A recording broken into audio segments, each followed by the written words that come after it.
বর্ষাকালের এক অন্ধকার রাত। সারাদিনের বৃষ্টির পর পুরো গ্রাম ডুবে গেছে পানিতে। আকাশে কালো মেঘ জমে আছে।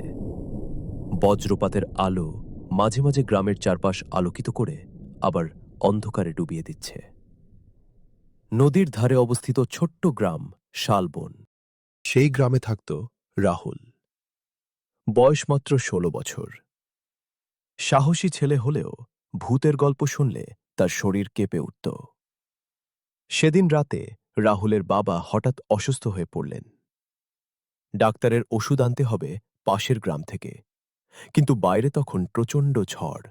সবাই নিষেধ করল। তবুও বাবার জন্য রাহুল বেরিয়ে পড়ল।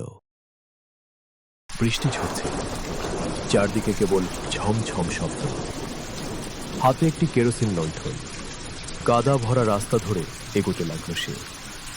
হঠাৎ দূরে কারোর কান্নার শব্দ, একজন মহিলার কান্না। রাহুল থেমে গেল, চারপাশে তাকালো, কেউ নেই।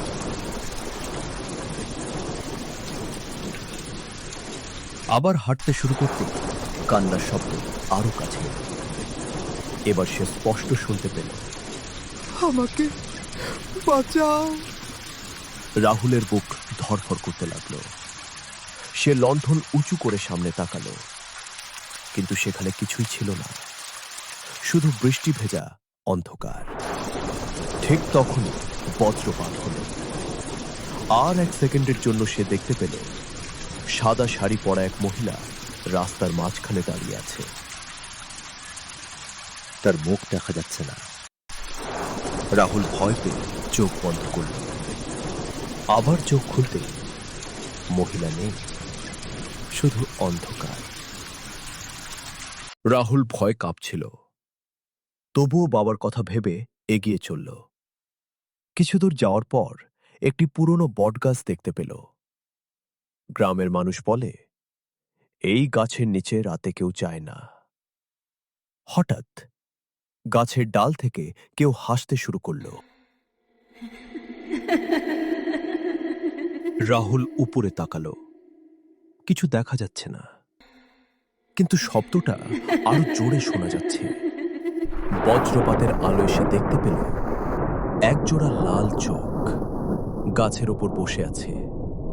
চোখ দুটো তার দিকেই তাকিয়ে। হঠাৎ চোখগুলো অদৃশ্য হয়ে গেল। ঠিক তখনই কানের কাছে ফিসফিস করে কেউ বলল, পেছনে তাকিও না। রাহুল জমে গেল, কিন্তু কৌতূহল সামলাতে পারল না। ধীরে ধীরে পিছনে তাকাল, আর যা দেখল তার শরীর অবশ হয়ে গেল। সেই সাদা শাড়ির মহিলা ঠিক তার পিছনে দাঁড়িয়ে। তার পা মাটিতে নেই, সে ভাসছে, মুখে ভয়ঙ্কর হাসি, আর চোখ দুটো সম্পূর্ণ কালো। রাহুল প্রাণপণে দৌড়াতে লাগল।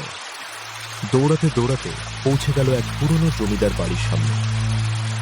বাড়িটি বহু বছর ধরে পরিত্যক্ত। লোকমুখে শোনা যায় এখানে একসময় ভয়ঙ্কর হত্যাকাণ্ড হয়েছিল।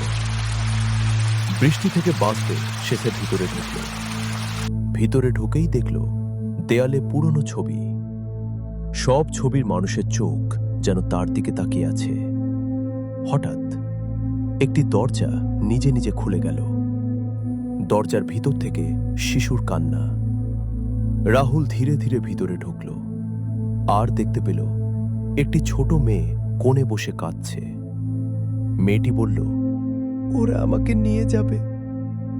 রাহুল জিজ্ঞেস করল, কারা? মেয়েটি আঙুল তুলে পিছনে দেখালো। রাহুল ঘুরে তাকাতেই পুরো ঘর ভরে গেল শত শত, পুরো ঘর ভরে গেল শত শত কালো ছায়ায়। ছায়াগুলো ধীরে ধীরে এগিয়ে আসছিল। হঠাৎ সেই ছোট মেয়েটি বলল, তুমি বাঁচতে চাইলে সত্য জানতে হবে। সে জানালো, অনেক বছর আগে এই বাড়িতে এক নিষ্ঠুর জমিদার ছিল। সে গ্রামের বহু মানুষকে হত্যা করেছিল। এক ঝড়ের রাতে গ্রামবাসীরা প্রতিশোধ নেয়। জমিদার ও তার পরিবার মারা যায়, কিন্তু তাদের আত্মা আজও মুক্তি পায়নি। সেই সাদা শাড়ির মহিলা ছিল জমিদারের স্ত্রী, আর সেই ছোট মেয়েটি তারই মেয়ে। আজ আবার সেই ভয়ঙ্কর রাত ফিরে এসেছে। মেয়েটি বলল।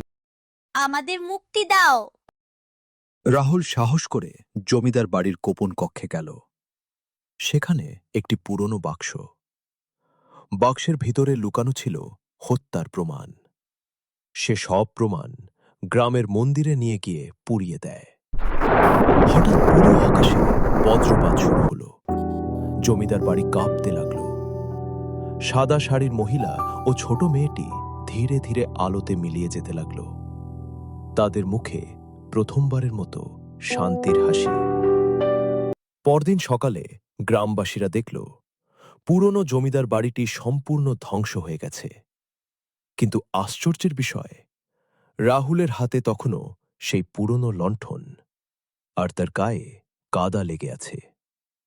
তাহলে কি সব সত্যিই ঘটেছিল, নাকি সবটাই ছিল এক ভয়ঙ্কর বৃষ্টির রাতের বিভ্রম? আজও কেউ জানে না।